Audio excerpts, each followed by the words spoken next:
uma ótima tarde para todo mundo. A Sociedade Mineira de Oftalmologia tem o prazer de mais esse encontro, essa live, que está sendo transmitido ao vivo e depois fica disponível para o podcast feita na plataforma da Associação Médica, que é uma grande parceira.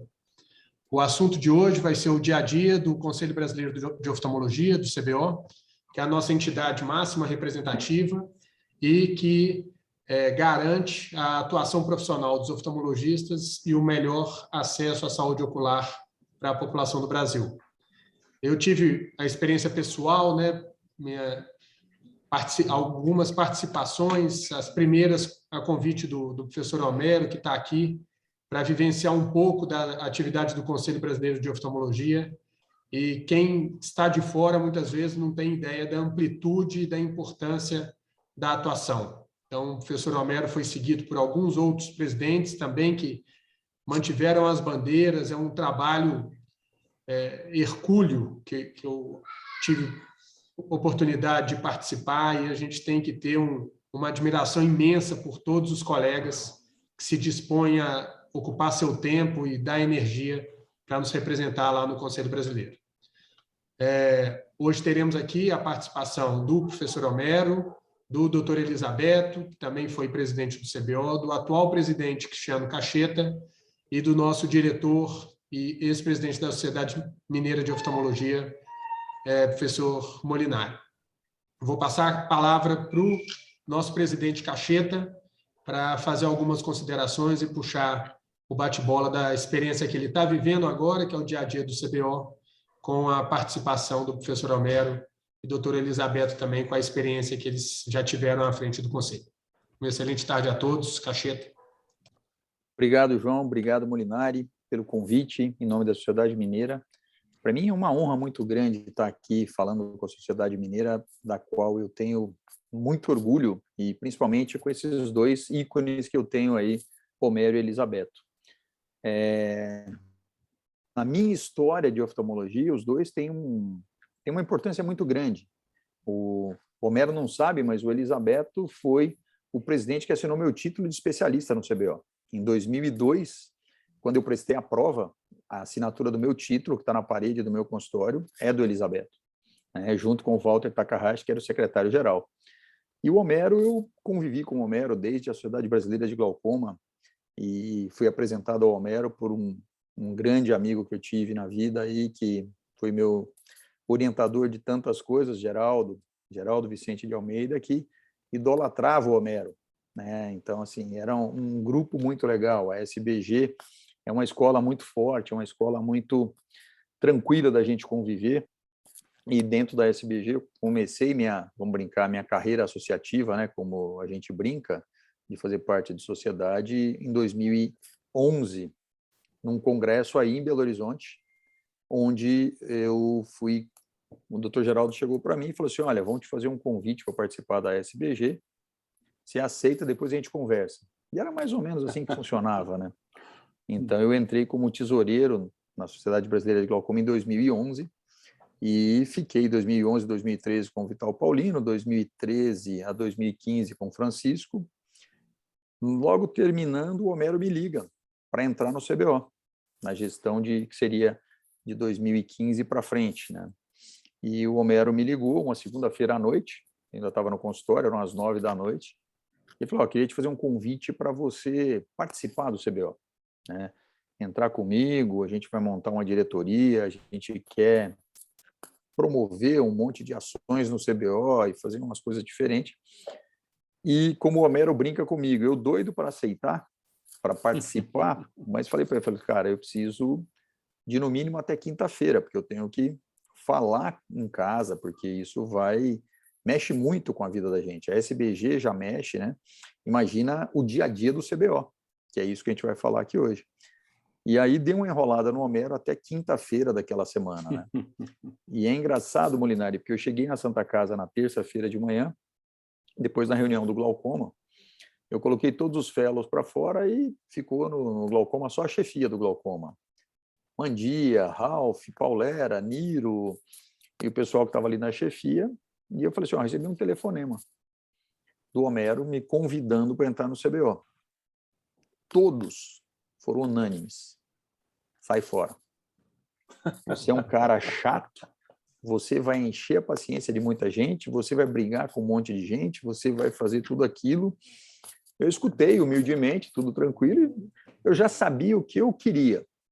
Agora, eu precisava da anuência de quem mandava, que era minha esposa, né? Porque, como eu brinquei com o Homero, o dia a dia do CBO é um dia a dia dinâmico, né? E eu entrei com ele como tesoureiro. E naquela noite eu falei com o Geraldo. E eu falei para o Geraldo, e a minha conversa com o Geraldo sempre foi muito franca.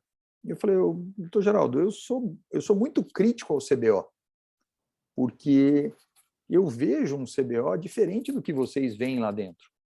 Um CBO que, puxa, podia estar mais assim, podia estar mais assado, podia fazer isso, fazer aquilo. E ele virou para mim, como ele virava, e falou assim, menino, deixa eu te contar uma coisa. Nem tudo é como a gente quer. Eu vou te desafiar. Entra no CBO. Se você achar alguma coisa errada no CBO, tenta corrigir. Se não conseguir da primeira vez, tenta de novo. Se não conseguir, chega para o Homero e pede para sair. Porque você vai causar uma indisposição tão grande dentro do conselho, por que alguém vai sair do conselho?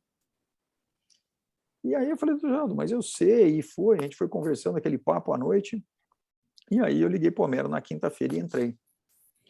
E dito e feito, como o Geraldo falava, não só não identifiquei nada de errado, como o que eu disse para o Elisabeto agora nos 80 anos dele, é uma coisa que te faz tão bem você tentar promover o bem para tantos, e assim como o Geraldo falava, assim, não é tudo como a gente quer, nem tudo como todos pensam, né? Porque pensar que você resolve problema no melhor local é uma mesa de boteco, porque ali não tem problema que você não resolva, não tem problema que você não dê palpite na vida do outro e não saia de lá como um professor de Deus, como que deu a receita para o outro se livrar daquele problema. Só que no CBO, aí, em qualquer instituição, não tem nada disso, né? A gente trabalha e trabalha muito. Naquela época, eu ia para o CBO toda quarta-feira à tarde e toda sexta o dia inteiro com o Homero.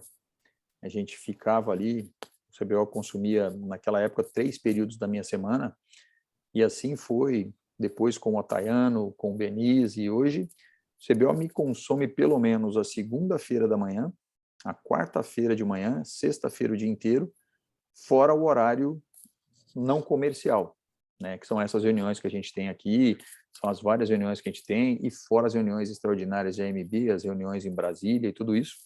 E hoje, só para você ter um exemplo, às 8h30 da noite começa uma outra reunião da comissão, ligada à comissão de ensino, né, que é a reunião com os coordenadores, né, do serviço de residência, com o curso de preceptoria, que começa agora às 8h30, então acabando aqui eu vou migrar para aquela outra reunião. Então, quando a gente fala do dia a dia do CBO, é importante, eu já vou abrir para o Homero e para o Elisabeto, para a gente começar um bate-papo, porque eu acho que nada melhor do que um bate-papo franco, entendendo isso.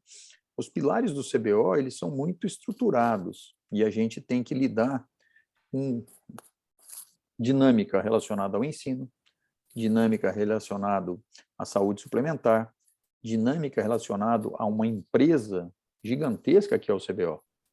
E essa empresa gigantesca que é o CBO, que representa hoje os 19.400 e alguns oftalmologistas, né, quando a gente fala em pessoas únicas, o CPF único como oftalmologista, ela gira tudo isso com um grupo operacional muito pequeno. O CBO hoje tem menos de 15 funcionários ali dentro para girar tudo isso. Então, você tem que gerar o ensino, que é um trabalho gigantesco, né? Acho que ninguém que está fora pode entender o quanto o ensino demanda de um grupo técnico e altamente especializado para isso. E aí a gente cai para o lado da saúde suplementar, que é muito envolvida com o legislativo e com o executivo também, que você tem que trabalhar com tudo isso. E aí vem toda essa questão de operadoras, onde você tem reuniões o tempo inteiro com as operadoras, e você vai trabalhando em todas essas áreas dentro do CBO. Eu aprendi muito com o Homero, eu brinco muito com ele, que eu tenho muita saudade do Homero pela leveza com que ele contornava os problemas, né? Então, toda sexta-feira, era uma sexta-feira que você sai esgotado do CBO, é igual quando você está na faculdade, que aquela prova da matéria mais difícil é sexta-feira à tarde. Te dá uma sensação de alívio, a hora que você sai de lá, assim, que você fala, dever cumprido, porque você vê que você produziu tanta coisa, mas no sábado de manhã você vê o quanto de coisa que você ainda tem que produzir. Então, vou passar a palavra para o Homero, para ele começar a falar, depois o Elizabeth, e a gente vai trocando em alguns pontos específicos, se vocês quiserem conversar a respeito disso. Homero, meu amigo. Bom, Cacheta, João, bom, o João é organizador, né, juntamente com o Molinari aqui desse encontro de esclarecimentos, talvez, ou de prestação de contas, ou de um bate-papo entre aquelas pessoas que, de certa maneira, contribuíram para a organização geral do nosso CBO, do nosso Conselho, né, Brasileiro de Oftalmologia, com todas as suas áreas, interfaces de trabalho, que eu acredito que todos conhecem. O Cacheta fez um apanhado realmente, né, minucioso, eu diria, né, o próximo disso, da trajetória dele, que, de certa maneira, eu tive, em boa parte, envolvido com essa trajetória. E o que eu tenho a dizer é que todos os presidentes do CBO contribuíram de alguma maneira por engrandecimento. O CBO, a cada gestão, ele se torna melhor. Se tiver algum historiador entre nós e acompanhar, vamos dizer assim, os frutos e as conquistas de cada gestão, todos eventuais historiadores, né, pesquisadores, vão perceber que a cada gestão o CBO cresceu mais. Todos contribuíram para essa, vamos dizer assim, robusta entidade que é hoje o Conselho Brasileiro de Oftalmologia. Eu tive, trocando um pouquinho as gentilezas, mas sem afastar da verdade mesmo, eu tive realmente a sorte, a felicidade de ter o Cacheta na minha gestão. Ele tem, todos nós temos o nosso estilo, mas o estilo do Cacheta, além de ser amável, gentil, agregador, ele é um trabalhador incansável, não é? Vamos dizer assim, ele é, de certa maneira,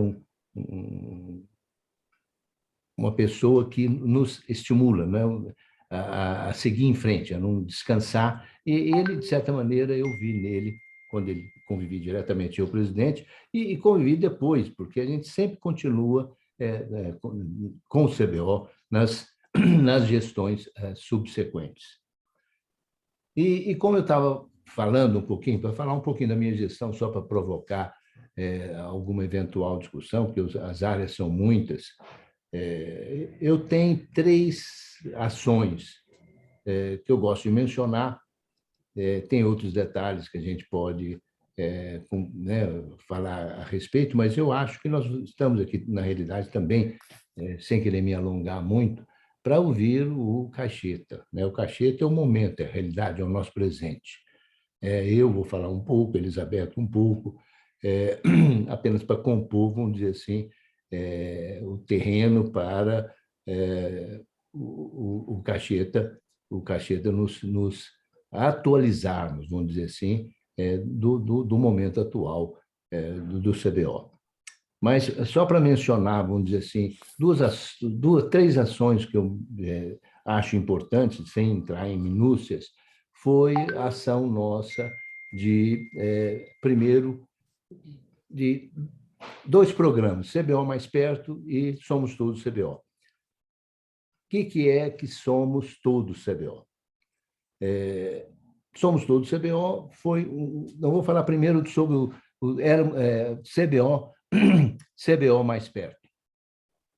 CBO Mais Perto foi uma ação da nossa gestão no momento em que tinha uma certa concorrência entre o CBO e algumas entidades que são robustas nos estados. Então, eu estou falando de qual mesmo, Cristiano? Agora de me perdi, do CBO Mais Perto, Somos Todos CBO. Vamos recompor um pouquinho quem está nos ouvindo. Vamos falar do CBO Mais Perto, que era justamente... O CBO não existia a não ser em Minas Gerais, em São Paulo Os outros estados, eu diria que literalmente não existia CBO. Ninguém sabia exatamente o que era CBO. Sabia de longe, porque ele tinha o título, tinha aquela prova anual, né, todos os anos, que gerava o título de especialista, mas ninguém realmente conhecia o CBO. E não existia preocupação com as regionais, com as estaduais, e eu acho que nós, não vou entrar em detalhe, nós implementamos isso. Nós tivemos várias reuniões ao longo, principalmente no início da nossa gestão, para nos aproximarmos das entidades, das sociedades estaduais. Na Bahia, eu digo, vou citar, na Bahia, há 4 anos não tinha presidente, ninguém queria ser presidente da Sociedade Baiana de Oftalmologia. No Rio Grande do Sul também cito, porque não nada pessoal, mas há 5 gestões era o mesmo presidente, porque não tinha candidato. Quer dizer, veja a inapetência, né? O desinteresse, a falta de, vamos dizer assim, de arregimentação que existia. E eu acho que esse programa, não vou entrar em detalhe, esse programa veio mudar esse quadro. O outro Somos Todos CBO, que é a aproximação com as entidades de subespecialidades. Nós temos as entidades robustas que competiam com o CBO nos eventos, inclusive, competem até hoje, mas o relacionamento, graças, eu acho que não somente, mas em boa parte a esse programa, hoje nós temos um relacionamento fantástico, lógico, como coisa viva sempre requer polimento e aprimoramento, mas nós temos relacionamento extremamente produtivo com todas as sociedades e subespecialidades. E só para terminar um pouquinho, para né, não nos esquecermos do nosso SUS, nós mudamos uma letra. Né? Nós tínhamos, quando eu entrei, nós tínhamos CSS, que é a Comissão de Saúde Suplementar. Logo depois, nós acrescentamos uma letrinha a mais, CSS.S, que é de SUS. O SUS não era contemplado dentro dos programas, a não ser dentro dos programas, vamos dizer assim, de saúde da população, mas ele era meio esquecido como, vamos dizer assim, não valorizado como deveria ser. E acho que também na nossa gestão nós nos aproximamos de maneira muito mais robusta do SUS, do Sistema Unificado de Saúde. Fizemos até uma, né, João? Nós nos aproximamos, várias reuniões do Ministério da Saúde, conseguimos uma coisa inédita, que é uma melhoria, né, um reajuste dos honorários médicos naquela época, absolutamente inédito, mas chamamos atenção e acredito que isso aí veio contribuir enormemente para nos... E hoje o CBO, só para finalizar, e o Cristiano, né, o Cacheta, você prefere Cristiano ou Cacheta? Tanto faz aqui. Umbelino, você não vai querer Umbelino, provavelmente. É engraçado que Umbelino é o meu último sobrenome, né? E todo mundo me chamou de Cris ou de Cacheta. O pessoal gosta muito do meu Guzmão também. O meu Guzmão nem é sobrenome, é nome. Mas tudo bem, é bobagem, deixa para lá. Eu faço a piada e depois me perco o rumo. Né? Então, mas nós sabemos, é só para mencionar mesmo, eu sei da preocupação, isso aí vai mesmo julgar, já abrir um pouquinho para o Cristiano nos dizer a quantas anda, que uma aproximação e um aprimoramento do SUS, da saúde mesmo, né, com a sua abrangência da população brasileira, várias tentativas inclusive de presença do SUS, de alguma maneira, não em todas as cidades, mas de alguma maneira, uma presença da oftalmologia na saúde, no atendimento básico. E isso tem N formas a serem pensadas, e eu sei que várias implementações foram feitas com a ajuda da Vilma, né, o Cristiano, e vários outros colegas, assim como nessa conquista nossa de atualização entre aspas, né, mas melhoria dos honorários, o João foi peça fundamental. Então, é isso. Só para dizer disso daí, e da robustez e de quantas áreas o CBO se ocupa e tem que manter a qualidade e seguir sempre, melhorando sempre, não é? Então, é mais ou menos isso aí, seria meu testemunho e para dizer da importância do CBO para a nossa especialidade. Eu queria, antes do Cristiano continuar, nós deixamos de apresentá-lo, né? Quer dizer, já nos apresentamos, mas eu queria só exaltar o palestrante, né? Principal da noite, chefe do setor de glaucoma da Santa Casa de São Paulo, membro eleito do Conselho Consultivo da Sociedade Brasileira de Glaucoma, professor do Departamento de Oftalmologia da Santa Casa de São Paulo e presidente do Conselho Brasileiro de Oftalmologia atual. E os nossos colegas convidados, não muito menos ilustres, mas tão quanto, né? O Homero, como ex-presidente do CBO, responsável pelo setor de glaucoma do Instituto de Olhos, BH, e professor associado, aposentado da UFMG, e o nosso querido Elisabeto, chefe do setor de retina, também ex-presidente do CBO, além do João, que é o nosso presidente atual. Eu queria lembrar, o Homero me fez lembrar rapidinho o professor Hilton Rocha, porque ele contava a piada e voltava no ponto exato, viu, Homero? Era impressionante, você lembra? Por isso que ele é Hilton Rocha. Eu sou um aluno vamos dizer assim, desatento dele. Ele retomava, né? Você lembra? Impressionante. Contaram história. O título da palestra dele era Em Aberto. Ele fugia completamente do tema, encantando toda a plateia, todos que ouviam ele. Ele era uma pessoa sedutora, para dizer o mínimo, né, de uma maneira geral. E ele levava 60 slides, não saía do primeiro. Né? Era isso também.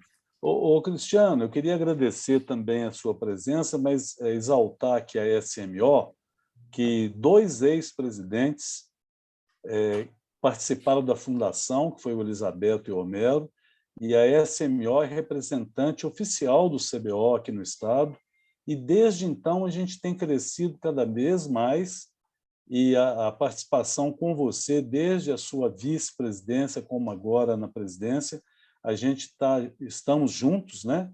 E crescendo cada vez mais, né? A participação e o elo que o João unificou aí do CBO com a SMO, e você, sempre que é convidado, sempre que é solicitado, você, fim de semana, feriado, isso eu queria deixar bem claro, porque a gente incomoda bem o Cristiano, né?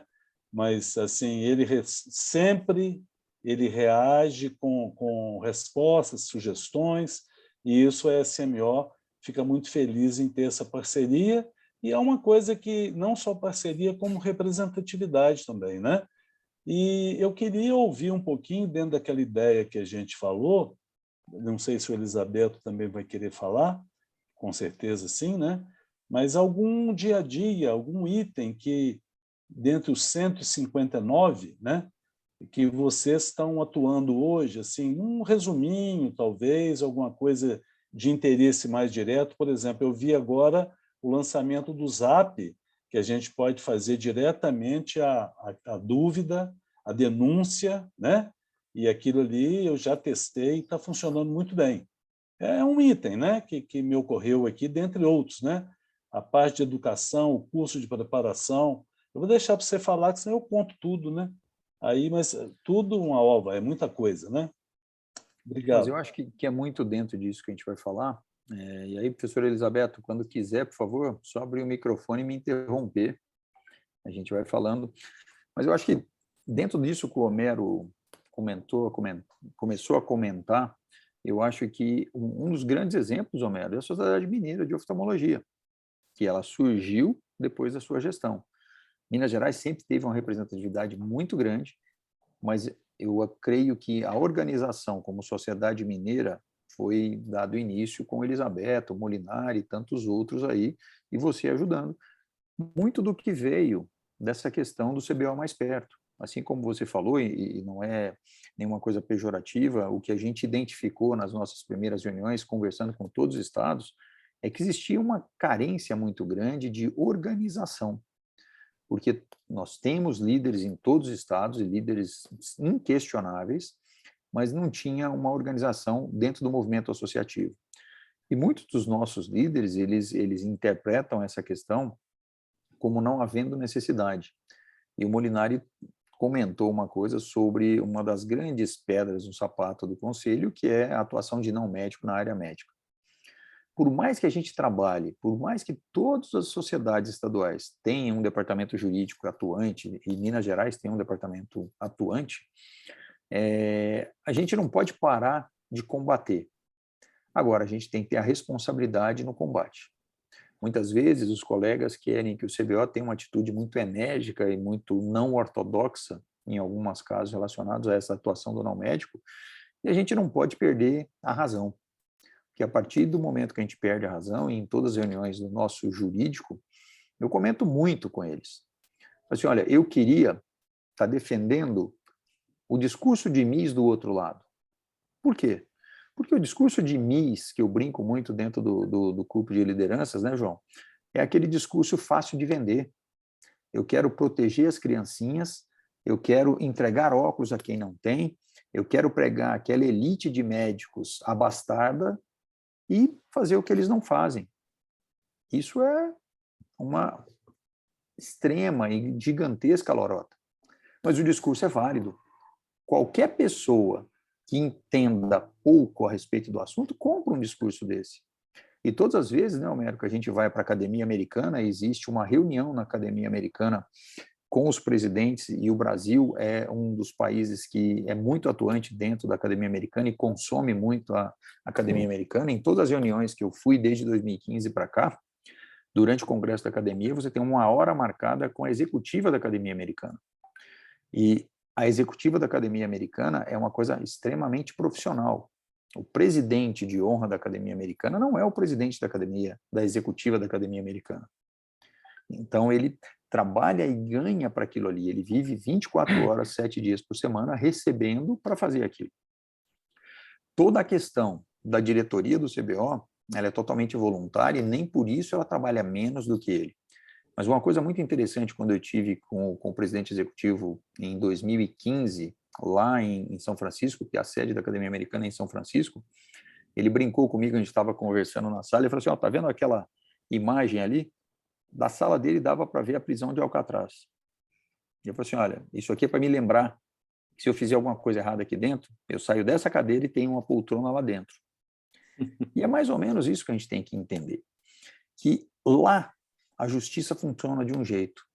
E lá eles não foram capazes de boicotar os não médicos como o Brasil é até hoje. Porque o Brasil não entrou nisso agora.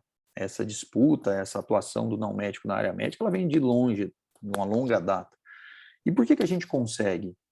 Pela responsabilidade da nossa classe. Agora, o que a gente tem que entender é que todas essas coisas são morosas. E o nosso jurídico, aí eu não estou querendo fazer crítica ao nosso jurídico, mas todo mundo que acompanha a área jurídica vê uma certa morosidade em se fazer cumprir a lei, em se fazer cumprir aquilo que é determinado, seja na Constituição, seja numa decisão do Supremo Tribunal Federal, e sempre tem um jeitinho para se dar. E no nosso país não é diferente. Então, o que existe hoje de legal e de legislação é o que a DPF 131 determinou. Você acatar o decreto de 1932, de 1934, dizendo que cabe ao médico, oftalmologista, o único prescritor de lente para correção óptica. E aí a gente tem vários vieses e uma narrativa muito grande da outra parte. Dentro dessa narrativa da outra parte, todos os colegas oftalmologistas que são impactados por isso e que não vivem o dia a dia dessa questão, muitas vezes compram essa narrativa. Por isso que eu brinco com o nosso departamento jurídico que eu queria vender a narrativa deles e não a nossa narrativa, porque é muito mais fácil. E, inadvertidamente, os maiores promotores de divulgação do não médico é a classe médica oftalmológica. Porque a cada inverdade na narrativa que eles criam, nós criamos uma corrente dentro dos nossos grupos e uma corrente que espalha como um rastilho de pólvora, comentando a impropriedade do que o outro tem. E alguns colegas ainda passam um pouquinho do ponto na briga contra o não médico. Aí piorou tudo, porque o que acontece é que a sociedade vem contra o médico, porque o médico tem uma posição social elevada, o médico está acima e o outro só está querendo trazer o bem. Então, assim, depois que a gente teve agora, vamos pegar uma história recente, agora em outubro, a gente teve uma liminar do ministro Gilmar Mendes, que foi o ministro que deu parecer favorável à oftalmologia e contrário à optometria dentro da DPF 131 em 2020, favorável a uma regulação. Todo mundo achou que a optometria está válida. A única coisa que ele fez foi transferir a quem de direito o poder de legislar, que é o legislativo. Então, ele não mudou em nada na condição dele. Só que de outubro para cá, quando foi isso, no dia 19 de outubro, não, se não me engano, dia 10 de outubro, ele deu essa liminar, numa sexta-feira. Dia 12 era o feriado, então na sexta-feira, às 5h30 da tarde, saiu essa liminar. Vira-se de cabeça para baixo, o CBO, eu ia viajar, cancela a viagem, tudo isso, porque a gente fez do dia 8 ao dia 12, que foi na terça-feira da semana do feriado, umas 5 ou 6 reuniões com escritórios jurídicos em Brasília. Todos unânimes em dizer, olha, o ministro não tem a prerrogativa de fazer o que ele fez. Isso não pode ser feito. Isso não pode acontecer. E aí, vamos lá, nós vamos para uma votação. Ele abriu a sessão para essa questão. Daqui, qualquer um na época tinha só 10 ministros, não tinha 11, qualquer um dos 10 ministros vai pedir vista e isso volta para trás. O processo vai. Os 10 ministros, apesar de toda a conversa, de tudo que acontece, votam favorável ao ministro Gilmar Mendes. Ok, a gente não entendeu nada, e aí, quando a gente não entende nada, você busca quem sabe. E dentro da legislação, você tem alguns juristas extremamente renomados no nosso país que ditam mais ou menos um manual de conduta do que acontece. E o CBO foi e pediu ao professor Nelson Neri que fizesse um parecer sobre aquela liminar. Não deu outro. O parecer do ministro Nelson Neri, ex-ministro Nelson Neri, que é um parecerista extremamente renomado, um dos mais atuantes no país, favorável à oftalmologia. Desde então, as ações do CBO contra o não médico, a gente não perdeu nenhuma dentro dessa narrativa, desde outubro para cá. Agora, é inconcebível que os colegas fiquem o tempo inteiro achando que a gente vai conseguir, num passe de mágica, acabar com isso. Então, a gente tem que trazer a realidade. A realidade dos fatos é, o CBO não para um dia de ganhar ações. E o CBO está atuando muito em ações pesadas nos poderes legislativos para que a gente tenha alguma coisa que possa realmente mudar, que é onde a gente vai mudar, no legislativo. O judiciário, nós já chegamos a todas as instâncias. Toda a instância superior já deu essa causa em prol da oftalmologia. Então, hoje a gente tem uma força muito grande dentro do Congresso, no sentido de criar uma lei. Então, já que você quer um spoiler, Molinari, eu vou brincar com você, que uma das provocações que eu fiz agora para o pessoal das estaduais, e a gente tem reuniões periódicas com os estados, hoje, inclusive, eu acho que Minas Gerais teve uma reunião hoje com o jurídico e para conversar de algumas coisas, mas numa reunião que eu participei na semana passada, a respeito de uma enquete de votação que sempre aconteceu em todos os projetos de leis que acontecem na Câmara, que é uma coisa automática. Você entrou com um projeto de lei na Câmara, solta uma votação automática pela Câmara, você é contra ou a favor, sem nenhum embasamento e sem nenhuma fonte de consulta e sem nenhuma atuação no que o legislador vai fazer em relação àquilo, porque a maioria dos legisladores não podem se embasar nesse tipo de opinião pública para essa condição. E a gente conversou a respeito disso, e a gente trabalha muito perto dos estados, porque o presidente estadual é quem traz o termômetro do que acontece na sua casa, na capilaridade. Então, a gente foi trabalhar com eles e falar, gente, olha, vamos devagar. Esse é um projeto de lei que o nosso deputado Irã propôs agora, no final de outubro do ano passado, no fervor daquela liminar que aconteceu.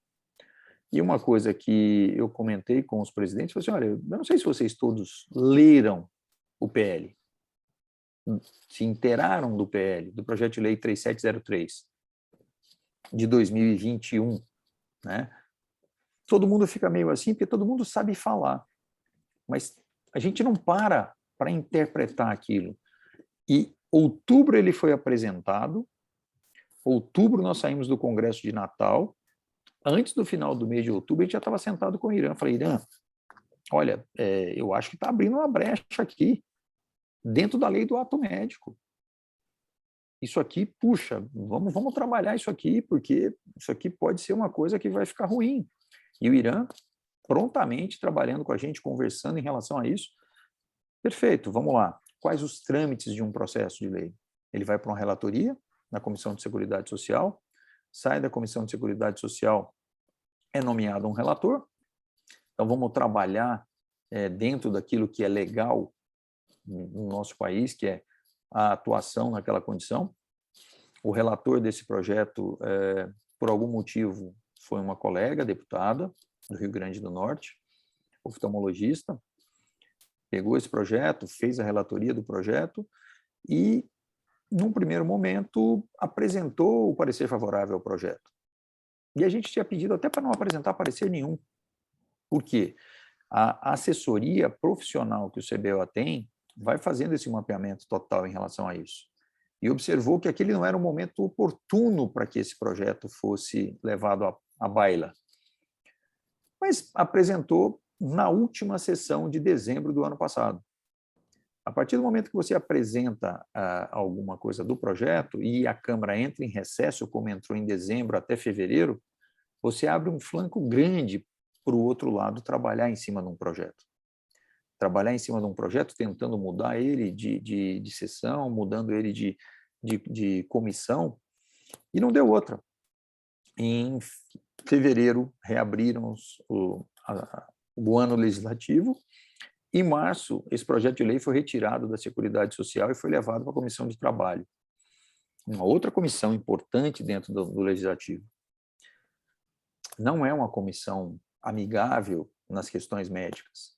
Então, há que se fazer um trabalho gigantesco para reverter e um trabalho ético e responsável, porque você tem que dar argumentos para que ele, por exemplo, aquele projeto de lei seja repatriado para a comissão de origem. E assim foi feito, com a ajuda do deputado Irã, com uma atuação forte no legislativo e tudo isso, e o processo volta. Quando o processo volta, o outro lado tem que se mexer. Vamos requentar uma marmita antiga que não está dando comida para ninguém. Mas o requente daquela notícia foi botar a baila de novo a votação que estava amornada desde dezembro do ano passado, ficou ali quase 5 meses sem voto nenhum, e, de repente, isso volta como se fosse a maior novidade do mundo. Volta como se a optometria estivesse ganhando um embate contra a oftalmologia. Gente, isso não é verdade. Mas nas nossas mídias sociais, aquilo vira o rastilho de pólvora que eu comentei. Então, assim, é importante que cada um que queira conhecer ou saber alguma coisa, o canal é extremamente aberto, né, Molinari? Todos nós temos o celular divulgado, os e-mails, e, por favor, né, contate o CBO, vamos lá, vamos entender o que tem por trás daquilo ali para que a gente transmita para os colegas aquilo que há de verdade, aquilo que está acontecendo de fato, porque é fundamental, senão nós mesmos vamos criar factoides que são contra nós, né, que é contra a classe médica. Então, eu acho que, pegando dentro de um plano geral aí, isso é uma coisa que aconteceu de semana, vamos brincar, de 15 dias para cá. Só que todo o background daquilo ali aconteceu e vem sendo cuidado pelo CBO desde o nascedouro, em outubro de 2021. Né? Então, a gente tem que entender essas nuances das coisas. E esse projeto de lei ele vai ficar parado, porque nós temos mais uma sessão da Câmara. E depois, recesso parlamentar. Recesso parlamentar, eleição em outubro. Eleição em outubro, os que ganharam voltam, os que não ganharam vão para frente. Esse ano vota nada de concreto dentro do Congresso. Infelizmente, a gente não consegue avançar com algumas coisas dentro do Congresso Federal esse ano, né?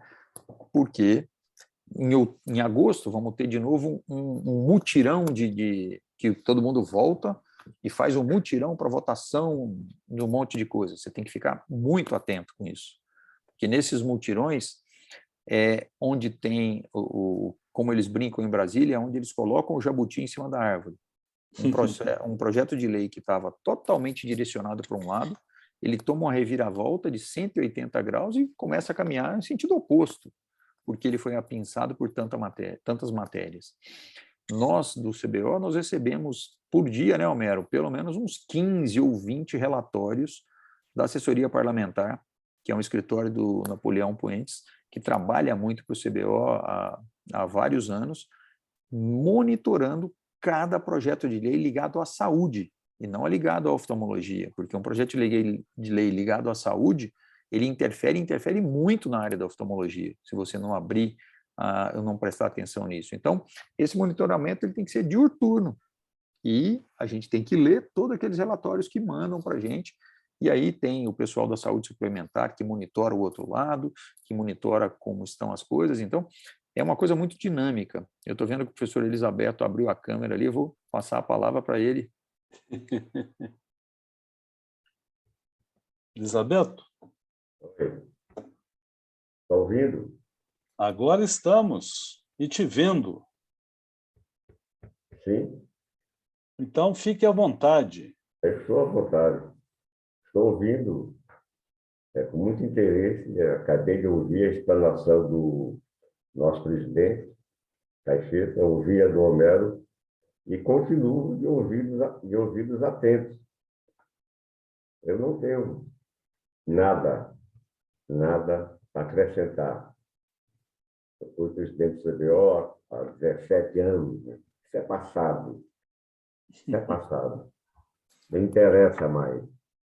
Eu estou empolgado com a explanação do nosso atual presidente, Cristiano Caixeta, a quem eu admiro profundamente e respeito, e o Homero, que fez um breve apanhado de sua gestão. Eu continuo atento. Por favor, Caixeta, Homero, estou aqui para ouvi-lo. Muito obrigado. E o professor Elisabeto, o Molinari, eu tenho um orgulho muito grande de poder conversar com ele, porque ele brinca que ele foi presidente lá atrás, e eu brinquei aqui com eles no início, Elisabeto, que você assinou meu título de especialista como presidente do CBO e o Takahashi era o secretário-geral. E uma coisa muito boa que eu vejo no CBO, Molinari, é assim, o CBO tem continuidade, o CBO não tem continuismo, porque aquilo é uma coisa viva. E a continuidade é o que faz, como o Homero falou, o crescimento de uma entidade de classe que está alicerçada e muito bem alicerçada por todos os outros que passaram. Não existe um que fez mais ou que fez menos, ou que fez aquilo ou aquilo outro. Você não constrói nada sem o caminho bem pavimentado lá de trás. Então, toda essa pavimentação ao longo dos anos, e a gente tem que buscar sempre a pavimentação para quem vem para frente, ela é fundamental para que você consiga cada pequena vitória do dia a dia, né? Então, todos os embates que tinham lá atrás, e o Elisabeto, quando ele fala assim, há 17, há 20 anos atrás, a educação tinha um formato, hoje ela não tem mais. A saúde suplementar tinha um formato, hoje ela não tem mais. O SUS tinha um formato, hoje ele não tem mais. Então, todos esse dinamismo e essa coisa viva que é o CBO e que é o mundo, essas engrenagens, elas têm que ser acompanhadas a cada dia, né? E a experiência e as horas de voo que todos esses colegas tiveram são fundamentais para que o Conselho de Diretriz de Gestão do CBO, que é o nosso CDG, ajudem todos, sem exceção, com visões diferentes sobre o mesmo tema. Se todo mundo pensar igual a um tema, está errado. Está todo mundo errado. Quando a gente abre a discussão dentro do CDG, é uma das reuniões mais ricas que a gente tem dentro do CBO, porque você tem várias pessoas com bagagem e propriedade para discutir um tema, seja da saúde suplementar, seja do SUS, seja da educação, seja de qualquer pilar que você tem. E uma coisa que eu acho maravilhoso, a humildade. Fala assim, olha, eu não estou muito acompanhando esse tema nesse momento, mas lá atrás a gente pensava assim, assim, assado. Então, essa humildade que você vê em poucos, e nos poucos que a gente vê são aquelas pessoas que não precisam provar nada para ninguém, são essas pessoas que constroem, porque, como eu brinquei lá atrás, o que mais a gente vê na mesa de boteco são os professores de Deus. Esses se julgam o dono de tudo, o sabedor de tudo, e fazem pouco, porque não tem a soberba e não fala assim, olha, eu estou nesse tema, eu preciso de ajuda. Mas, olha, lá atrás aconteceu isso, isso e isso, e quantas vezes eu não vi o professor Homero citar o professor Heitor Rocha, da habilidade que ele tinha de trabalhar politicamente uma situação. E hoje a gente vive num mundo que a habilidade política ela é fundamental. É fundamental para que você conquiste espaços e que você mostre a verdade dos fatos. Porque as narrativas hoje, com internet, com mídia social, você promove quem você quiser, do jeito que você quiser, desde que você tenha dinheiro. Você torna qualquer campanha de marketing sucesso. Você ia perguntar alguma coisa, Molinari? Não, eu ia estimular o Elisabetta um pouquinho, que eu acho que ele está desde o início, mas ele não estava com a câmera ligada e ligou depois o microfone. Então, agora que a gente pôde ouvi-lo, né? Então, é o seguinte, na época dele, eu me lembro que eu era do departamento de oftalmologia da Associação Médica, né? Que originou futuramente a SMO, e o CBO fez uma campanha muito interessante, chamada Pequenos Olhares, que com certeza o Elisabetta vai se lembrar, e foi, acho que 2003, 2005, não foi a sua gestão? Pois é. Aí a gente trabalhou em uníssono aqui no Estado, e a campanha se deflagrou em vários municípios, aqui dentro de BH também, e foi um sucesso, né? Agora, o Elisabetta hoje ele está um pouco aí acamado, né? Esteve acamado hoje, então ele não está muito animado. Mas daqui a pouco ele volta com a verve de Fernando Pessoa, que o habita, né? Eu gosto do Elisabetta sorridente. Quando ele está mais borocochô assim, amanhã ele está bom. Mas, Elisabetta, uma pergunta que a gente fez lá no CDG, a gente estava junto, o Albert, né? E ele respondeu muito bem, mas os colegas têm essa dúvida. Por que se colocou que o optometrista de curso superior possa ter um consultório? Esse negócio ficou confuso. Você lembra que eu fiz essa pergunta, né?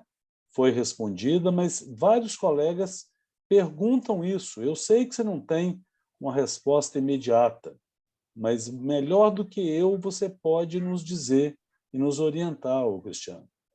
O que isso significa? Entende? Assim, parece que foi uma jogada para confundir mesmo. Eu vou te responder com as palavras, abro aspas, do ministro Gilmar Mendes, quando nós, após o feriado acabou na terça, nós sentamos com ele na quarta, CBO, e ele falou, olha, eu não mudei nada. Nada mudou.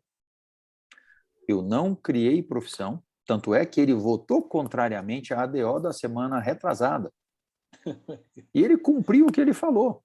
Ele não fez nada de diferente. Ele permitiu que o optometrista pudesse avaliar, orientar, mas nunca prescrever a lente ótica. E essa pergunta que você me fez foi feita a ele. Ele falou, ministro, mas isso aqui vai gerar uma confusão total. Ele virou, presidente Beniz, não mudei nada. A única coisa que eu, na minha liminar, fiz foi encaminhar ao legislativo para que ele legislasse. Porque eles sempre puderam orientar, eles sempre puderam aconselhar sobre as lentes oftálmicas, como sempre podem. Agora, eles podem aviar a receita prescrita por um médico, eles não podem prescrever. Então, essas impropriedades, a gente fica perdido, porque para quem não entende tão bem quanto nós, e isso gera uma narrativa muito boa, por isso que eu volto a brincar com você, eu queria vender a narrativa deles, porque é fácil confundir, é fácil ludibriar. Mas as palavras do ministro, e tanto é que a optometria tentou um passo seguinte, sabendo que aquela liminar de outubro de 21 não tinha muito fundamento e não era aquilo que eles queriam, eles tentaram regulamentar a profissão e jogaram no colo do próprio Gilmar Mendes a decisão da ADO. O que o Gilmar Mendes fez? Foi o contrário. Por quê? Como ele disse lá atrás, eu passei para o legislativo legislar. Então, esse atalho que a optometria tentou fazer, tentando edificar a profissão, não conseguiu de novo, porque não é no Supremo que tem o direito de se fazer o que eles estão buscando. Então, o que o Supremo poderia fazer era deliberar sobre a DPF 131, que é vigente até hoje. E vocês aí na Sociedade de Minas têm um bom advogado, que foi um dos colegas que a gente conversa direto, o Valério, e ele mesmo fala, olha, está aqui, está claro dentro do jurídico essa questão. Fala, João. Eu queria fazer uma provocação. Eu vejo do dia a dia do CBO que, pela urgência e pela seriedade do assunto, acaba que esse tema da optometria captura muito da atenção e dos interesses. Mas, nas oportunidades que eu pude ter a vivência com o professor Homero, com você, Cacheta, eu vejo a amplitude das coisas que acontecem dentro do CBO e o quanto que é importante que as atenções não sejam capturadas exclusivamente por essa discussão. Então, assuntos acabam passando um pouco por essa questão também, mas bem antes, e que tem um impacto absurdo no dia a dia de todo mundo. Eu queria que você apresentasse um pouco, Cacheta, se o professor Homero também quiser falar um pouquinho, sobre a relevância da atuação do CBO na regulação e na organização do sistema de saúde complementar e do SUS. Então, a gente tem essa vivência, as operadoras de saúde, o rol é definido com participação crítica do CBO, a incorporação de novos procedimentos, o fluxo de construção da saúde suplementar tem uma participação muito relevante do CBO e também do SUS, né? O processo de incorporação de procedimento, de organização da estrutura de trabalho da oftalmologia. Como que isso funciona dentro do CBO, Cacheta? Além da energia que é despendida na questão da defesa jurídica, o processo de construção da atuação da especialidade médica, como que acontece isso lá dentro do nosso conselho? João, é muito importante você tocar nesse ponto, e o Homero vai lembrar, e o professor Elisabeto também.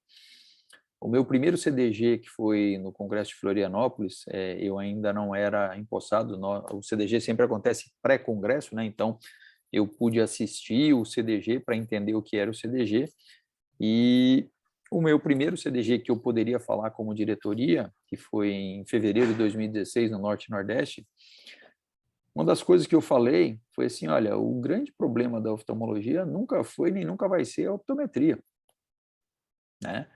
Porque a gente tem vários outros problemas. A gente tem problema na área da educação, problema na área da saúde suplementar e tudo isso aí, e é isso que você está falando. E uma das coisas mais importantes que a gente consegue com o CBO com a continuidade de ação e com a seriedade e a responsabilidade, é fazer com que o profissional dentro do Ministério da Saúde, aí eu vou pegar o Ministério da Saúde, dentro da Conitec, dentro do CONASEMS, dentro do CONAS, comece a enxergar o CBO de forma diferente, como uma entidade de classe que não está brigando por uma guerra política pela classe, está brigando pela política de saúde pública. E eu não sei se você estava... Acho que você estava comigo, sim, numa reunião em setembro de 2019, que era a reunião da tripartite, onde, na reunião da tripartite, o Daniel Davi, que era o secretário da CIGETS, se não me falha a memória, apresentou toda a sua explanação e todos os seus PPTs em relação àquela reunião, baseado nas publicações do CBO, sobre as publicações do fórum. E, de repente, na conversa, apresentando todos os dados do CBO para a oftalmologia e tudo isso, a presidente do Conasems, na época, uma colega da Bahia, virou e falou assim: agora eu acredito que essa entidade, esse conselho, não está aqui para defender sua classe, está aqui para falar de política pública. E 2019, ela falou isso para a gente numa reunião da tripartite. Isso é muito importante. Ali na tripartite é onde a gente faz um monte de coisa. E aí, voltando no que você falou, na questão da Conitec, a gente tem que enaltecer muito o trabalho de pessoas que vão em todas as reuniões da AMB, vão em todas as reuniões da Conitec e nos trazem esse dado. Tem uma pessoa aí, um mineiro também, o Reinaldo Ramalho, que é uma pessoa que trabalha muito nessa condição, é extremamente respeitado dentro dessas condições pelas posições coerentes e embasadas dentro da teoria, né? Então, quando a gente pega essa condição e quando você constrói um grupo de profissionais qualificados e que se tornam representativos dentro das outras classes, dentro das outras áreas, isso vai tornando o caminho mais fácil. Isso é um dado para vocês. A AMB, Associação Médica Brasileira, tem 54 especialidades. Nós tivemos agora uma eleição para eleger os conselheiros da AMB, que são eleitos dentro das sociedades. Todas as sociedades podem ser votadas. A oftalmologia, das 54 especialidades, recebeu, como sendo uma das pequenas, vamos brincar assim, né, das pequenas especialidades, 48 votos, sem fazer campanha, sem falar nada. Tamanho a crença que as outras especialidades têm na representatividade que o CBO tem dentro da classe médica. Então, é aquela coisa dinâmica, é aquela coisa que você receber 48 votos de 54 possíveis, dentre todas as especialidades, é muito importante essa representatividade. É uma representatividade conquistada com aquilo que eu falei, com a continuidade do trabalho, desde antes do Elisabeto até depois de mim, né? Então, isso é o dia a dia naquela condição.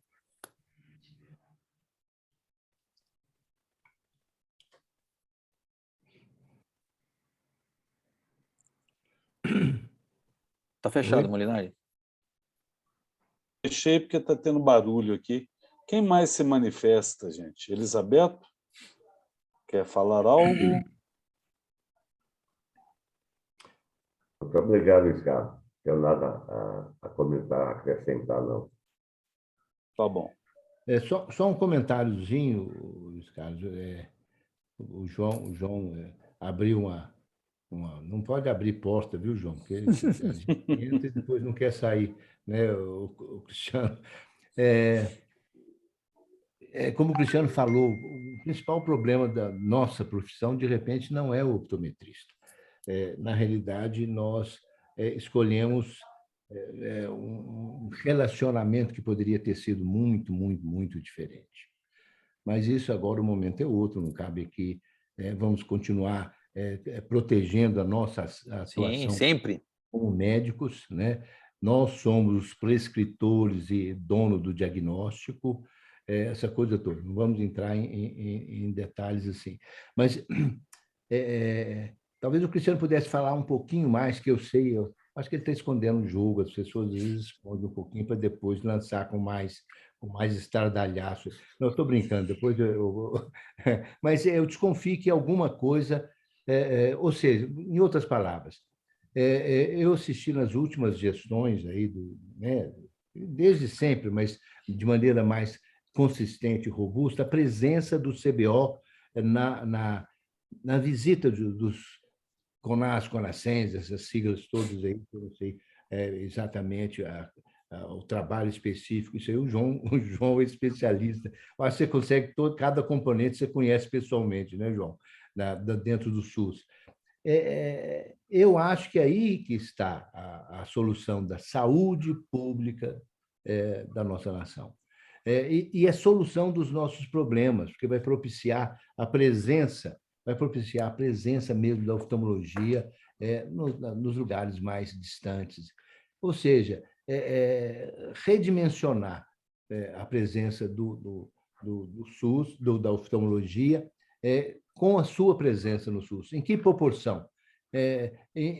Até que ponto? Tem muita coisa que pode ser feita com benefício para todos, inclusive na resistência a profissionais não médicos, na acessibilidade à saúde ocular, né? Na organização mesmo dessa pletora do serviço de atendimento secundário e terciário. Quer dizer, há uma distorção grande a ser corrigida aí.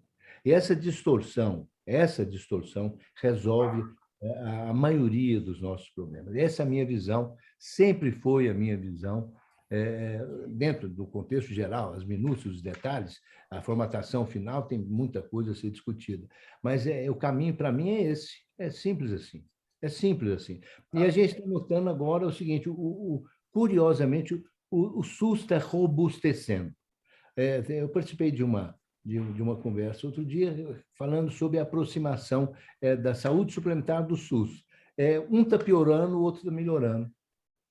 Então, vejam bem vocês, quer dizer, a natureza, a própria ecologia ou ecodinâmica faz o que a gente não está fazendo de maneira proativa. Eu sei que o Cristiano, a Vilma, etc., vão apresentar, tenho certeza, algumas coisas bacanas aí, porque eu sei que eles trabalham nesse sentido de abrir, penetrar mesmo, penetrar já penetramos, mas organizar esse relacionamento de maneira produtiva e de maneira consistente, de maneira realmente efetiva, não é? Dentro dessa... Eu acho que estamos quase lá, Cristiano, eu acho isso. Tá? Uma coisa... Aconteceu, né, de repente... Eu vou brincar com você, Homero. Dentro do que você sabe aí do trabalho e tudo isso que acontece, o que está faltando, vamos brincar, e aí vamos brincar só no Ministério da Saúde, é ter a continuidade que o CBO tem. Porque eu estou no 9º ministro da Saúde.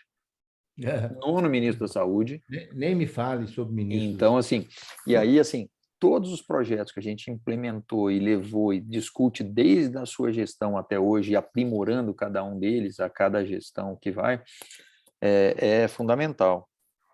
Essa continuidade é que está faltando nas nossas políticas públicas. Então, os trabalhos e a base de dado totalmente estruturada, nós temos, nós apresentamos. E nós temos uma base de dados que está ficando cada vez mais estruturada, porque a gente já entendeu, e a gente já mostrou para o próprio Ministério, e o Ministério concordou com isso, falou assim, olha, vocês enxergam um pouco do que a gente faz, e a gente mostra pouco do que a gente faz para vocês. Então, a gente vai começar a apresentar dados mais estruturados, porque os dados eles existem, e eles não sabem onde buscar. Então, a gente tem construído bastante dentro do bastidor em função disso, e assim que a gente conseguir ter uma estrutura de uma continuidade mínima dentro dessa questão, a gente vai poder chegar aqui e contar muita coisa boa. E espero que não esteja tão longe, né, Homero? Porque eu já comemorei sozinho várias vezes, até com você, falei assim, agora vai. E você está pegando idade, né, Cristiano? Sim, a barba está ficando branca. Ó. Tem que aproveitar a sua juventude, que isso vai embora. Não sei se te contaram isso, mas vai embora. Bem por aí. Eu estou interrompendo para te lembrar, eu sei que você já deve estar atento aí, né?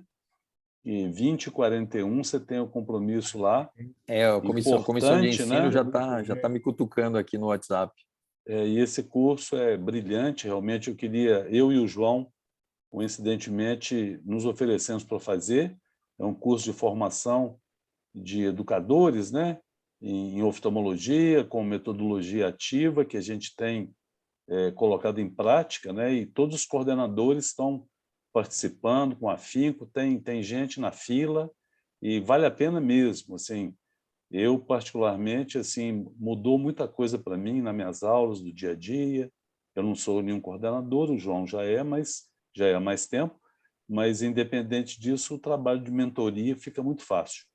E eu queria só fazer um comentário rápido, que a gente foi convidado, a SMO, para fazer um trabalho numa escola pública municipal aqui em BH. E o professor de educação física, espontaneamente, fez um belo projeto. Nós encaminhamos já maldosamente para a Secretaria Municipal. Por quê? Porque saberíamos que não há continuidade se a gente fizer apenas ali a avaliação da acuidade visual, aquela coisa que quebra, que você estimula e depois não pode entregar resultados. Diferentemente daquele trabalho que vocês fizeram, né, o CBO, naquele fim de semana, que vocês foram do início ao fim, em 2 ou 3 fins de semana, se não me engano. E aí é o seguinte, isso a gente tem que brigar por isso? Você acha que o CBO acredita nessas campanhas? Ou você acha que isso é vamos dizer, né, uma coisa ali isolada? E ele ficou frustradíssimo, porque eu até, pessoalmente, eu me comprometi lá a conhecer o trabalho dele.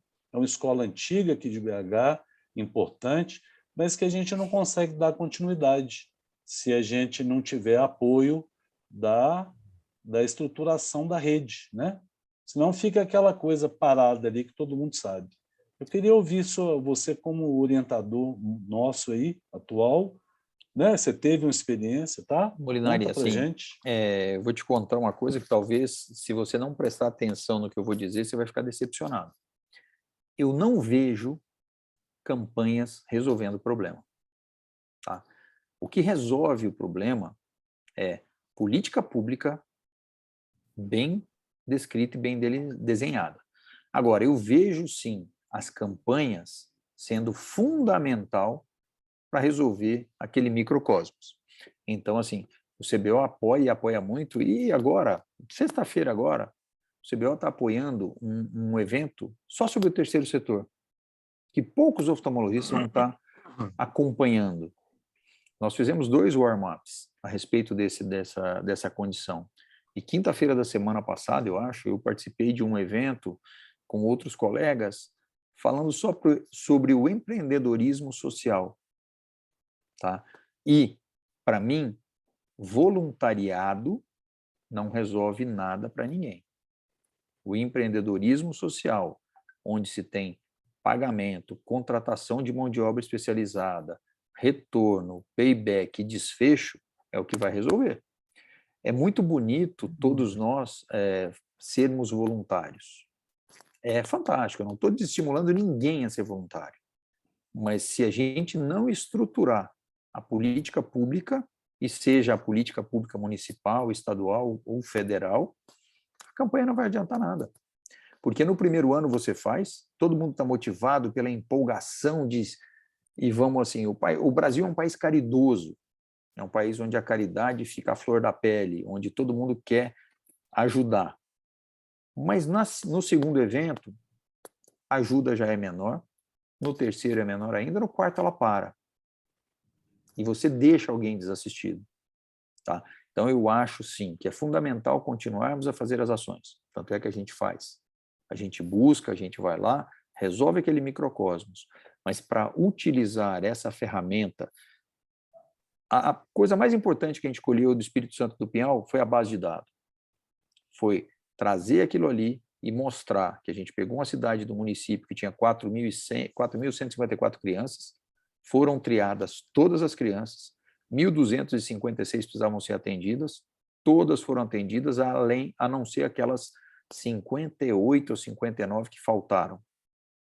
Todas as outras que foram atendidas, todos os óculos prescritos foram doados. Ok, isso gera uma base de dados. Eu vou no ministério e falo assim, olha, daqui eu tirei tantas crianças amblíopes. A gente sabe que a ambliopia, ela acomete uma criança em cada sala de 25 alunos, e eu consigo resolver isso se eu diagnosticar cedo. Quando eu chego na Secretaria de Educação com o dado estruturado de uma cidade dessa, eu falo assim, olha, eu avaliei todo mundo, vejo o quanto isso é barato se você me ajudar a fazer a referência e contra-referência disso aqui. Veja o quanto você vai economizar Porque se uma dessas crianças, numa sala de 25 alunos, se tornar amblíope e tiver uma ambliopia severa, ela vai perder o posto de trabalho em várias frentes que você tem. Se você se tornar uma cidade empresarial, essa pessoa talvez não possa ser um operário que vai mexer numa coisa porque ele não tem a mesma estereopsia que uma outra criança. Então, a partir desses dados estruturados, a gente vai soltar agora, em breve agora, eu acredito que mais um mês já está tudo redondinho para a gente soltar, o Observatório CBO da Saúde Ocular, onde a gente está rodando base de dados de todo o sistema do DataSUS, toda a saúde suplementar, algumas coisas interessantes em relação a dados da oftalmologia. A gente vai deixar uma parte desse site aberto ao público, e uma parte a gente vai ter os BIs, aí o João conhece bem isso, quando se fala de BI, de avaliação, para a gente estruturar pesquisa e levar dado. Eu vou te dizer, como o João, ou como qualquer outro, você me dá um município de Minas Gerais. Vamos falar de Baipendi, do lado de Caxambu, antes de Cruzília. Eu vou chegar para você, quando isso estiver lá na frente, e falar assim, olha, ali você tem 3.000 crianças, você pode fazer isso, você pode fazer aquilo. Se alguém que mora em Caxambu quiser fazer um projeto ali do lado em Baipendi, porque Baipendi é só você subir um morro e descer do outro lado, você vai poder chegar no prefeito e falar assim, ó, tá aqui, ó, o dado estruturado é esse. Com isso aqui você vai gastar tanto, porque você vai ter tantos óculos para essas crianças. Então isso não é caro. E você vai mudar o ensino do seu município. Quando você muda o ensino, essa criança vai aprender mais, essa criança vai te devolver mais e vai melhorar para você. Aí você vai estar fazendo uma coisa capilarizada e estruturada dentro de um mesmo modelo.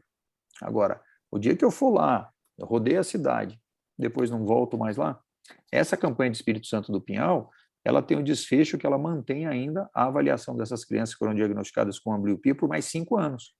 Então, ela não acabou no final de semana passado. Então, ela está estruturando. Por isso que a gente tem que criar cada vez mais política de Estado e não política de gestão em todos os circuitos. Muito bom, entendi bem. Não é para desanimar. Não, de jeito né? nenhum. Não, Para pelo contrário. investir e modificar a tática, né? Exato. Bem.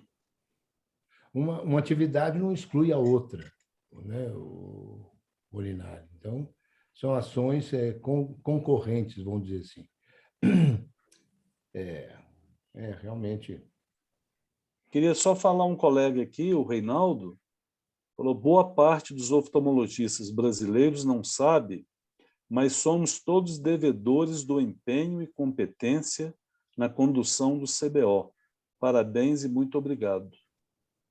Reinaldo, mas eu não sei qual Reinaldo. De qualquer forma, acho que todos somos gratos, né, por essas palavras que são realmente reais, né, verdadeiras.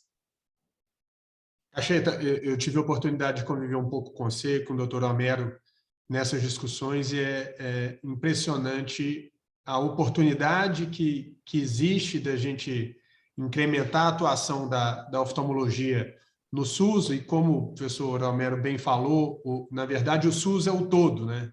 Então, existia uma distância muito grande da questão da saúde suplementar e do SUS, mas está com uma tendência de confluência muito acelerada, e é importante que a gente entenda dessa forma também para receber os oftalmologistas, desde aqueles que estão formando, aqueles que estão há mais tempo, e abrir esse mercado, que é uma população super carente, que poderia ter uma atividade profissional e uma contribuição para o país muito maior, e que a nossa atuação, a abertura desse mercado para a nossa atuação, traz um multiplicador absurdo como criação de riqueza para o país. E o instrumento que existe para essa nossa atuação é o CBO. E durante todo o período que eu pude acompanhar o Conselho, sempre foi um exemplo de dedicação e de atuação em tudo que é possível. A gente sabe de todas as dificuldades políticas, jurídicas que a gente tem no nosso país, e é muito interessante, muito legal poder acompanhar a sua insistência, Cacheta, em continuar puxando isso. O projeto quase aprovado, troca o ministro, volta para a etapa 0, mas não pode deixar a peteca cair, está quase saindo, vem a pandemia, começa de novo, não tem problema, e assim, vai sendo reconstruído o tempo inteiro, né? A gente já está com mais de 1 hora de encontro. Eu acho que foi muito interessante para as pessoas que participaram ao vivo, mas para aquelas que vão assistir depois também, para entender um pouco mais sobre o nosso conselho e para despertar o interesse delas e aqueles que eventualmente têm disponibilidade de tempo e entendem nisso uma vocação para participarem mais perto do CBO, participar do programa de lideranças, participar de comissões, que, como você colocou, é até impensável a gente pensar que é um trabalho voluntário que vocês fizeram por todos nós, e é muito importante a gente contribuir com energia, se não tiver contribuindo com tempo, para que vocês mantenham essa dedicação à classe. Então, vou passar a palavra a todos aí para a gente fazer um encerramento. Muitíssimo obrigado, Cacheta, Homero e Elisabeto, por toda a dedicação que vocês empenharam para a nossa comunidade. Eu vou começar falando como soldado mais raso, aí a gente vai subindo, né? Ô, João, quem falou aqui foi o Reinaldo Cieiro, tá? Que ele complementou e a gente agradece. E eu queria dizer que, como segunda vez no Conselho de Diretriz e Gestão, a gente cresce cada vez mais. E eu agora, nesse segundo mandato, né, estamos junto com vocês e Cacheta, vamos te acompanhar aí a toda a diretoria, e já estou num aprendizado muito grande, e a gente assim vai passando e formando lideranças mais jovens. E é o que a gente quer aqui através da SMO, que o pessoal chegue até o CBO de uma forma mais direta, né, e mais leve, mais tranquila e com a informação e a liderança de vocês. Tá bom? Obrigado, Cacheta. Obrigado, Homero, Elisabeto, João. Aí agora vocês três fechando aí. Então, já que é a ordem crescente de hierarquia, eu acho que eu falo em seguida. Bom, eu quero parabenizar a SMO por esse encontro, né? Agradecer enormemente ao Cacheta, ao Cristiano Cacheta. Todo nós vemos o esforço dele, a dedicação dele, as conquistas dele à frente do CBO, né? Então, agradecer a disponibilidade dele de estar aqui batendo um papo conosco, porque isso tudo contribui, né? De alguma maneira, para revisitar, inclusive, as ideias, né? Eu acho. Muito obrigado, Cristiano. Obrigado, Beto. O Beto é o C. Beto, agora para encerrar o nosso encontro. Eu não sei se o João quer também falar como presidente, né, João? Mas excelente ideia de vocês, né, de organizar, e excelente o trabalho que você, né, que a SMO tem feito. Ela está, cada ano, cada gestão mais robusta, né? A gente vê como que foi engatinhar, né, desde o início, né, Elisabeto, Molinari e agora o João, como foi difícil e como hoje ela está presente e robusta, né? Não sei se o Beto agora...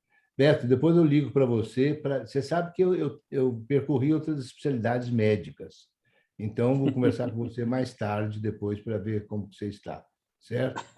Alguma coisa ortopédica, eu fui ortopedista no passado. Obrigado, Beto. Não é a sua área. Não é só... Bom, Tá bom, brincadeira, é só piada para amenizar um pouquinho. eu fiquei muito feliz em revê-los, embora virtualmente. Rever você, Homero, nosso presidente, um verdadeiro presente que você nos deu, Cacheta, a sua participação. Eu, pelo menos, sempre aprendo muito nessas conversas.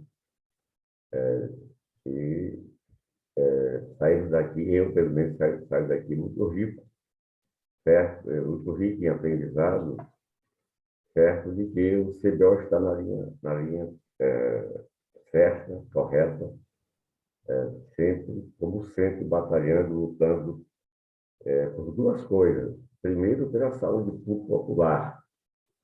O trabalho do CBO, primordialmente, não é um trabalho corporativo de defesa do oftalmologista. primordialmente, o CBO defende, que é a promoção da saúde pública popular. Esse é o grande objetivo do CBO e motivo de orgulho permanente para nós. Há muitos anos, eu me lembro que um dia eu procurei o deputado Rafael Guerra, na época era deputado federal por Minas, grande amigo nosso, e sempre nos acompanhou nas nossas reivindicações. E ele me confessou um dia que desconhecia uma sociedade médica mais atuante do que o CBO. Isso realmente é uma verdade. Isso é motivo de orgulho para nós. Eu, como oftalmologista, me sinto tranquilo, sabendo que tenho ao meu lado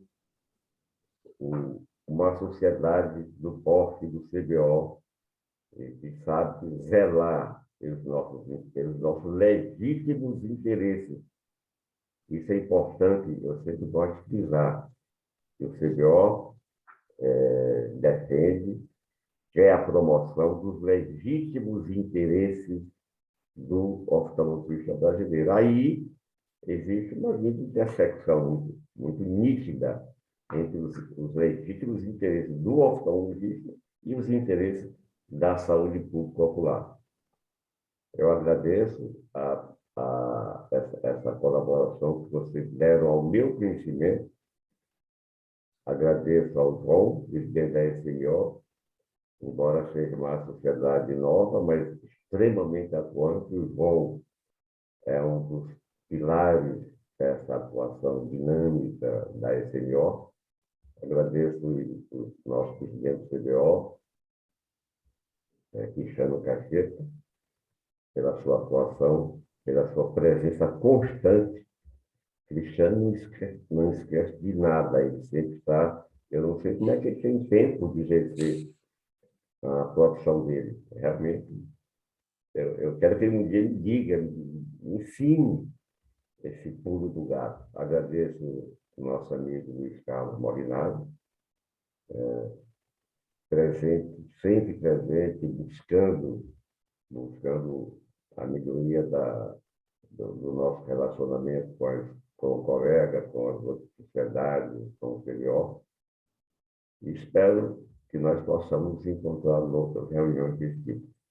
Muito obrigado. Bom, gente, eu só tenho que agradecer a todos vocês aí, o aprendizado e a amizade de todos, acima de tudo. Eu acho que a SMO é um exemplo de sociedade nova, mas, como foi dito aqui, extremamente atuante. Todas as conquistas que a SMO teve aí nesses últimos 6 anos, vamos falar assim, nem completou 6 anos ainda, né, João? São 2 com Elizabeth, 2 com Molinari, você está no primeiro ano aí. Então, assim, é uma questão muito importante, né? E a representatividade, e sempre, como a Elizabeth falou, com responsabilidade e respeito a todos, né? Eu acho que isso é fundamental, mostrando o nosso lugar e o motivo pelo qual a gente deve exercer cada vez mais a nossa profissão com dignidade, pensando no outro. Então, só tenho que agradecer demais vocês por a oportunidade. Eu coloquei meu celular aí no chat, todo mundo tem. Quem precisar falar comigo, falar com o CBO, à disposição. O CBO tem toda a autorização de passar meu telefone pessoal para todos que quiserem falar.